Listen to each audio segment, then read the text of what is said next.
You know, ice fishing is a lot more fun when you see your lure and you see your fish and then actually get them to hit. I find that even if the fishing is slow, when you've got something to do, you know, you're watching your lure on the screen. Hopefully this guy won't go into the transducer cable.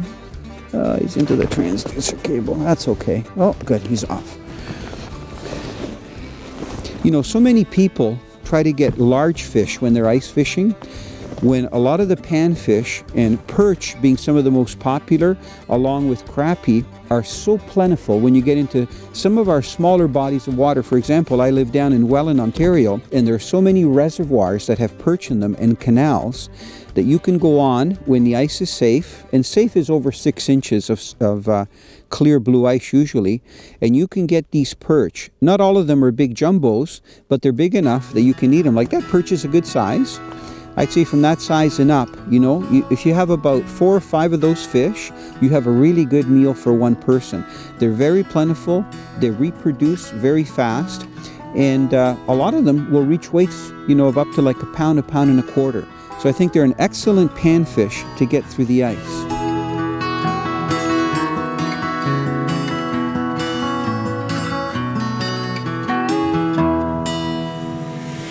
Wow, what a nice day. You know, when I think back, even yesterday morning when we got up, it was about minus 29. By, I'd say 7 a.m., it was about minus 24. Whoa, did that temperature go up? And then it wasn't until about 10 in the morning that it was bearable, where you could actually fish. That's one of the reasons why we bring these portable huts out here, you know. Now, you can see I've got my little sports chair there, and I've got all my tackle and everything inside. And these things are so lightweight. If you look at the base, you know, it's just a light plastic material. So it's almost like a toboggan type material. And right now, if you look here where these bolts are, there's a slot here. So these poles, which support the actual tent that make the hut, when it slides down, it locks it in this half shell position. So if I wanted it to go right back, all I would do is pull up on either side. And I've got my little chair in the way, but I'll just show you. If I pull up, the whole thing falls down. And then there's a nice cover. This is a cover that actually covers the whole thing when I'm going with the sled. And you can see over there I've got my helmets, I've got my bungee cord, my shield for the auger. So it's in behind. But if I want to just fish it as a half shell, all I do is lift it up and I slide both sides down, and it's going to stay in that position like that. The nice thing is when I close it, it is so warm. You can see I've disappeared. I'm still in here, but it's so nice and comfortable. And if the weather gets extremely cold, what we'll do is we'll take this hut and see this nice long flange that's here.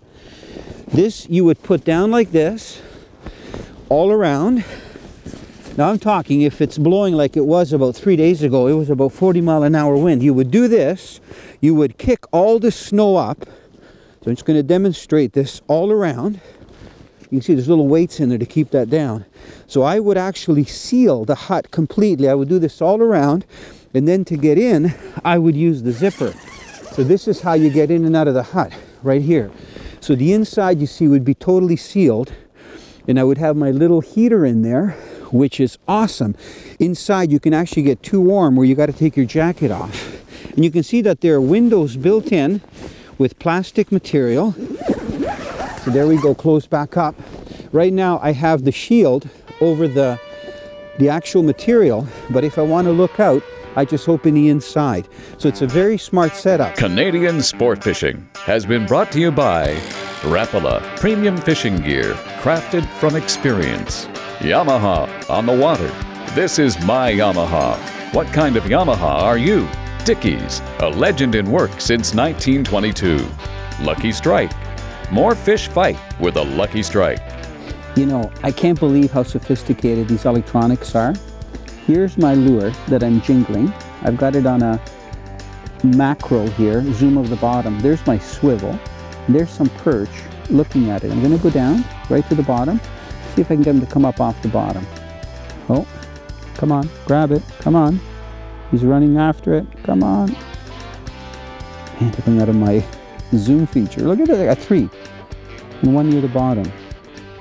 No, there he goes. That's the perch heading back down. There goes my lure beating him to the bottom.